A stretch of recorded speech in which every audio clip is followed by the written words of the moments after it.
Good morning! Okay, real talk tayo. Gusto mo bang umasenso? Pero tamad ka. Bro, hindi na pagpapaka-plastic. Lahat tayo gusto ng good life. Gandang buhay, kotse, travel, yung tipong walang stress. Alam mo, walang shortcut sa success. Kahit si Elon Musk, kahit yung mga idol mong vlogger, lahat sila, pinaghirapan nila kung anong meron sila ngayon. Hindi lang luck, oras, effort, at madaming sakripisyo. Minsan, feeling mo hopeless. Para wala namang nagbabago. Pero sa totoo lang, ikaw din naman yung hindi nagbabago. Kung tamad ka ngayon, 1 year from now, tamad ka pa rin. Guess what? Same life pa rin. Harsh, pero totoo. Gusto mo ng change? Simulan mo sa sarili mo. Hindi mo kailangan biglain.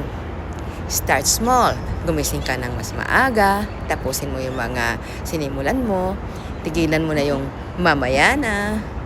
Kahit 1% progress per day, malaki na yun in the long run. So, next time na tamarin ka, tanungin mo sarili mo, ito ba talagang gusto mo sa buhay? Kasi kung hindi, ikaw lang ang makapagbabago niyan. Gising na, besh. Sa susunod, ikaw na yung i-admire ng iba. Game? Tara, grind na.